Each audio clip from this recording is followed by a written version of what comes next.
obviously hedduun keessan you have been here 20 years 30 years baroota kana keessatti maybe ijoolleen teessanis baratte college seente you might not see the need for the community organizations hedduun keessan immoo zamana kuulii keessaa baatanii professional hojii keessa seentanii business uummattaniitis gara independent ta'utti yoo deemtan maybe the relevance and the importance of the community might have diminished. But I want to advise you, community organization ni hedduu isin barbaachisa. Ijoolleen teessee yoo kolleejii fixaatte ijoollee ilmaan horuu teessi. Ilmaan siisan aadaa fi isaan irratti, eenyummaa isaanii irratti, amantii isaanii irratti guddisuun barbaachisaadha. Saniif immoo jaarmaa hawaasaa isin barbaachisa. Jaarmaa hawaasaa deeffattanii ijaaruun barbaachisaadha. Dhugaadha afooshaan waldaaleen amantii jijjiiraachuun gaariidha. Ta'us garuu hagoobara karaa haa ta'u Atlanta I remember Atlanta was one of the first. I think you guys bought the house even before Minnesota na fakkaate on dongoruu baadde amma dura amma garuu daran cimtanii argamuu qabdanii an assignment I have for you jaarmaa keessan deebisanii yoo jaartan malee gara fuulduraatis challenge gurguddaatu isin mudachuudhaaf ta'a. Hedduus Oromoodhaaf advokeet akka gootanii fi Itoophiyaadhaaf advokeet akka gootanii fi miti. Amma booda tolchinuu sammeessinuus waan Itoophiyaa achumatti affeellentee achuma bukeessinee achumatti tolchina. Hojiin guddaan nuti goone yoo jiraate qabsoo Oromoodhaa hirkattummaa diyaasporaa jalaa baafnee jirra. We are not going to bother you too much. Hiriiraa fi daawunii fi UN jalaa aga tokko isin baafnee jirra. Jaarmoota biyya alaatii isin dararee hedduu isaanii biyya galchinee jira. Maybe once in a while akkana dhufnee yoo isin irra baafne malee hedduu akka dursan hirkattummaan uummata keenyaaf qabsoo keenyaa uummata biyya alaatii irraa biyya galee jira. However, biyyi teenyaaf uummanni keenya ammallee dantaa san irraa qaban. Keessattuu in the long term rakkoo amma waraana keessa jiru kana keessaa baanee biyya san guddisuudhaaf beekumsi contributionii uummata keenya biyya alaa laafaa akka ta'u miti. Kana gochuudhaaf ammoo akka namaattis yoo dalaydan yoo jabaattan akka hawaasaattis yoo jabaattanidha. Kanaaf ammoo jaaramuun gurmaa'uun barbaachisaadha. Confusion amma ta'u qabsoo Oromoo keessatti baroota dabre kana keessa dhufe hamilee namoota harcaasee namoota mana galchuun waan yaadatamu waan hubatamu. Ta'us garuu mishina qabsoo mishina uummata kanaa mishina hawaasaa redefine godhanii tajaajila irratti fuulleeffatanii deemuun hedduu barbaachisaadha. Wanni adiraa isiniin jiru namoota jajjaboo jira. Faayoo fa'aa jira. Akkamitti magaalaa faayoo fa'aa jiran keessatti waldaan hawaasaa qabbana. It's very important. Akkuma kiyya dulloomtee siyaasiinis. Kanaaf push godhuu danda'uudha qabdanii jabaattanii hawaasa keessan jabeessuu qabdan dhaamsa jedhuun qaba. Waliigalatti I will open up for the discussions. Normally hoggana gaafatanii energize ta'a. Wanni kitaaba kana barreessee isinittillee fideef yeroo hedduu yeroo waa qabbanaayan bikkarra irraa kaan namni waan hin yaadanneef at least during my lifetime wal'aansoon teenya eessarraa kaatee eessa geessee ijaan maaliin argee kallattiidhaan maaliin keessatti hirmaadhe ka jedhu katabee isinii dhiyeesseen jira. Baatii lamaan tuur godhe kana keessatti kitaaba caalaa siyaasaa irratti fuulleeffanne namni hedduun kaas jirtanis bakka biraa jirtanis kitaaba isin arganne ta'a ka argattanis hin dubbifne anis xiyyeeffannoo guddaa contemporary political irratti focus waan hin godheef ilaalle ta'a. Gara fuulduraa hopefully kitaaba eega dubbiftan booda English version will also be out in a couple of weeks. Bal'inaan keessatti mari'anna. I think there will be lessons to be learned for yourself, for your children. And what I want to encourage you is to write as well. Barreessa seenaa keessan barreessa ijoollee keessaniif kaaya. It doesn't have to be a 500-page book. maybe 100 page or a 3 hour audio story keessa yoo barreessitan waan hedduu isin fayyada. The process of writing the book, rereading, editing the book, helped me rediscover my own identity, my own strength and weakness. So I think my final message is really namoonni keenya biyya alaa jirtan Professor Muhammad Rahansi, Dr. Sintayo, namoonni hedduun seenaa ajaa'ibaa keessa dabartan kana yoo barreessitan, I think it will inspire my children, your children, and our grandchildren and successive generation. Hopefully, reading my small contribution will encourage, will empower people. Kanwanja, I will drink a little more coffee while you are asking me questions. Hopefully, I will be pumped up a little bit. Again, Canadians should apologize for putting me in this condition. How much I can. Aye, Wangono, Sarah Canara Namalama, Sarah Canara Namalama for a day, Yodan Dami Duartito Iratoko, Gone, Gafi, Gagababdu to the point, Garagafi Kofati, Yada Dumba Isin, Sbahasi Amna, Namatokar Gajra, Nambra, Duarti, Chijirtu, Sitin Devia. Isaan lamaan haa gaafatanii gara carraa isaan lamaanii kenne as dhuftanii because maayikiin waraabuudhaaf naan tolu iyyuu as baatanii as dhuftanii akka wanni gootan asitti irra tolu maayikiidhaaf haa toluuf like sagaleen baalaansi naan ta'u.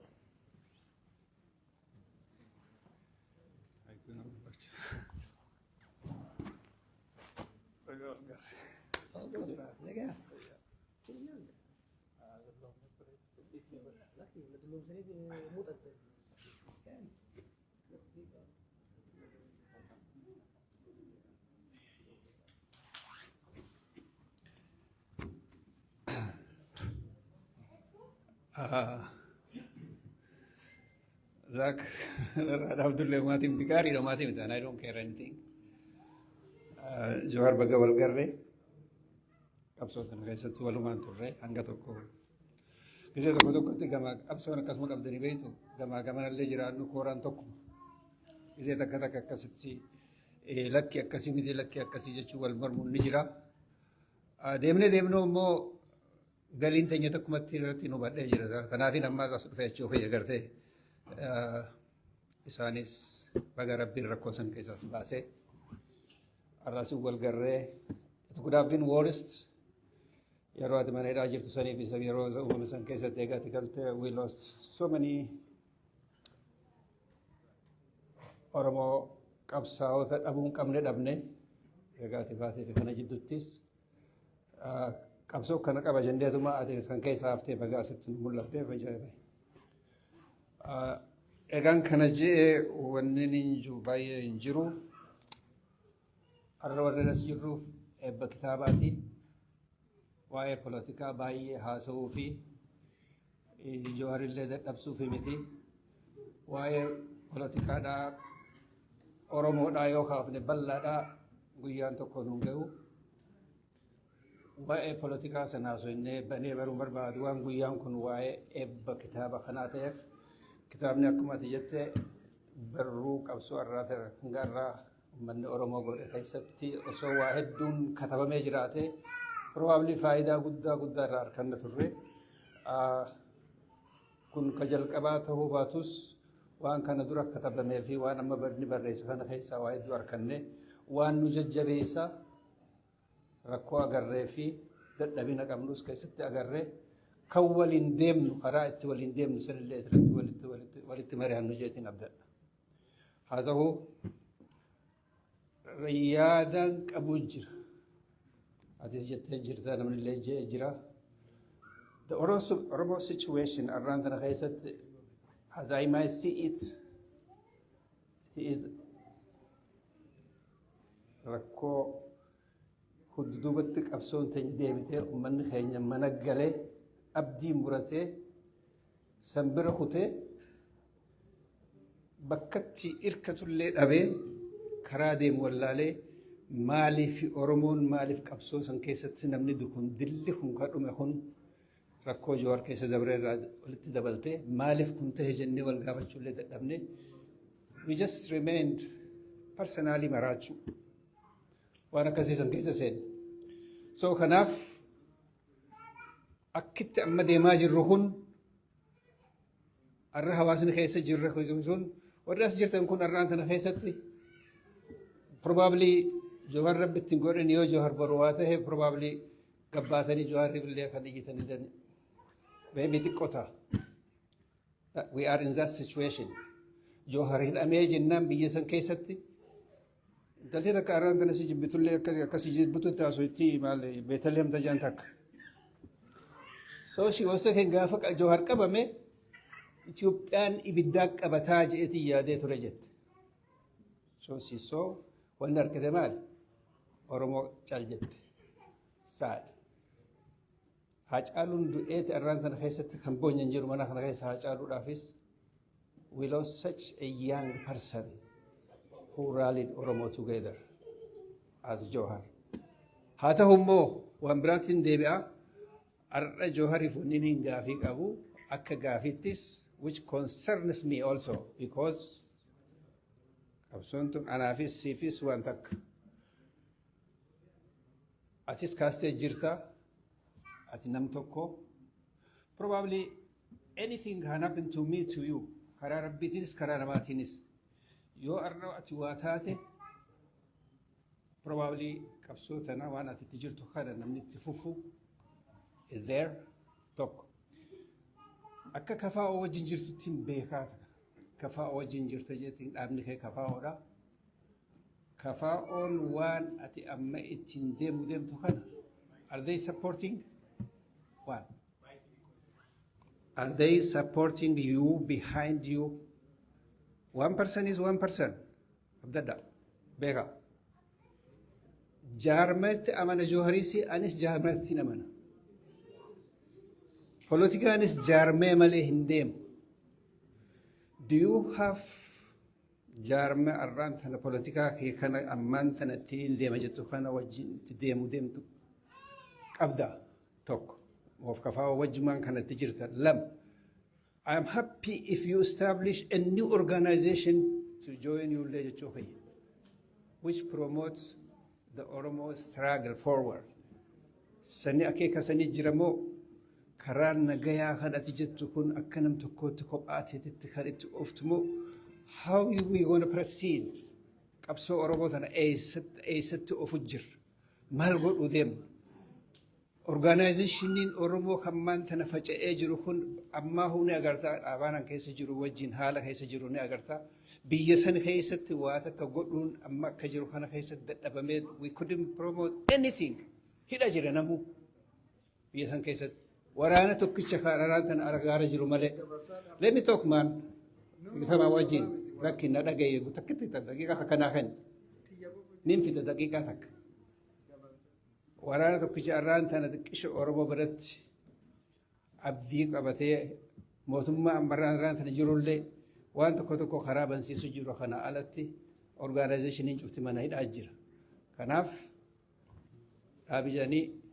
wanni ati ittiin deemtu kun are you by yourself or you gonna have create godhu deemtamoo kafaa'oo wajji deemtamoo yookaanis uummata Oromoo kana walitti qabdee dhaabaa jiru kana walitti qabdee waa godhu deemtamoo how we gonna proceed qabsoo arraan tana facaatee kana dadhabdee jirtu kana wanni jechuu jirru kana kanumaan jaa bikamaa wajji achi lafa jiru kam Jawaar nagaa amma gaafiin obboleessa keenya Jawaariif qabu baga nagaan deebitee baga nagaan asitti deebitee garuutu gaafiin siif qabu takka uummanni Oromoodha karaa meeqaan dhumaadha hoggaa hundaa'u dura taa'aan isaaniidha Oromoodha Minilik waan hin tahin dura taa'aan Oromoo hoggaa hundaa'u Oromoodha kadhumus Oromoodha garuutu kun amma akkaataan gartee uummatni keenya qabsoon teenyalleen itti fiixa hin baane Oromootu biyya bulchaa jiraa jedhama. Oromoon biyya bulchaa jirtii jedhaniiti addunyaan guutuun silaa Oromootu biyya bulchaa jira jedhaniiti itti dhiisanii garuutu Oromoodhaaf qabsaa'u hundinuu silaa Oromoo biyya bulchaa jira isin maaliif gartee biyya bulchuu qabna jettan keessantu biyya bulchaa jedhanii haala akkamiitiin Oromoodhaa miti ka biyya kana bulchu harka dhibbaan dhibbatti masaraan minilik takka masaraa keessatti masaraan minilik qotamtee ibjala hin kaayamne yeroo duraatiif jechaadha. Oduma gartee hundinuu gartee maqaa Oromoodhaa qabataniituma odoo gartee masaraa san ta'anii ummata fixaa turaniiti garuutu tun ta'ammaadhaa ta'addaati. Haala akkamiin Oromoo miti ka biyya bulchutti jiru amma akka Oromoon biyya nuuf bulchitu jennee akkamitti gartee fixna jechuudha. Ta'an immoo Mahammad Abdoosh ni jirta. Yusuf ni jira. Akkan Jawhariif itti yaaddawaa ture yoon hin kijibee as jiran yaaddawaa tureetiin hedduu yaaddawaa ture Jawhar gaafa as jiru yoon hin kijibe hedduun yaaddawaa ture akka biyya san hin dhayne Jawhar akka biyya san hin dhayne biyyiti sun ummata OPDO tana anjoollerraa hin guddisee nin beeka akka ummata gartee qottoo dabduu taate mukumaan falaxuuf malee waan takkaafillee hin taane isaan. Ummatni Tigreetuun beeka gartee afaan waliin hin beeknu kanumaaf itti fayyadamneetuma darbuudhaaf deemnaa ja'an himan jecha. Garuutu isaan hundatti himeetiin guyyaa tokko masgiida ummaatiyyaa fi abbaa mana hiyyaatu wajji dhaqee maaliif hin seenneen anjaan Jawhar du'uuf deema kunoo biyyatti deemuuf deema si wajjin naaswaa ture. Jannaani don't worry he is brilliant guy naan jeen. Si tunanje mo wani tunanje Yusuf tunanje Jannani please don't say that he gonna die jeeti nakasiti lakkisa Jawhar kun gartee qabsoota naaf laffee jira akka hinduune taa ummata keenya osoo hin jiru Jawhariin illee maalin jeen itti dhufeetin biyya hin dhaqeen biyya tanaan ummata kanan hin beekaa ummatni gartee OPDO'n tun badduudha taayin jeen akkasitti biyya sanis osoo asii gartee osoo asii qabsaa irra caala gurbaa tokko agarsiiseeti Jawhar Mahammad abbaa biyyaa jeeti alaabaa kanaadhaa qabatee utaala ture san dura amma akkasittiin mee namicha kana laalin jeen erbuun siyaa qabduun jeen yoo biyyatti deemte haala kanaan akkasitti biyyatti deeme garuutu nama hedduudha gartee nama hedduudha nama hedduudha dhabne tun dhiisi taphaa miti bar inna waraana tokko leenjisanii dhabu jechuun anna biratti taphaa miti ummatni Oromoodhaa basma amjee ijaaniiti qalan jecha way amaari onnee qabateeti onnee teenya qabateeti malee ammas gartee mootummaan kuni Lucky, atanan durallee namni hedduun illee akkasuma naan jaani yeroo tana naaf kenne. It's important. Maaliif wanni kun barbaachisa. Isa kanallee hanga fedhellee ilkee harreen dhiitteef nuti walillee dhiinu actually. Harreen dhiitteef ilkee walirraa hin jigsinee ja'an. Kaleessa yoo hoggaanni mana hidhaa jiru akkam turre. Rafnee buluu hin turre. mirga fiitis kabajanii feetis kabajuun bareeda. Daqiiqaan kasii kan nama keessatti goola be ammarraa daqiiqaa sadi fudhadhu. Oh, amma goola ba? It's okay. I can finish it. No, I can finish it. No, I can finish it. No, I used to. Because money and you mean gonna make a hilane. Okay. Aye. Ga balleessa anabirratti fudhaa. Taayimii laala qoy walaa dhageenyu bakka hundattuu isteejii yeroo jalqabaa akkanuma nama harkaa ta'a ammarraa kaasee daqiiqaa takkaa fi sekondii 30 irratti nin dhaabaa gaafii yoo qabaattan gaafii yaada yoo ta'e sakandii gabaabaa keessatti yaada keessan kennaati akkasitti bu'aa.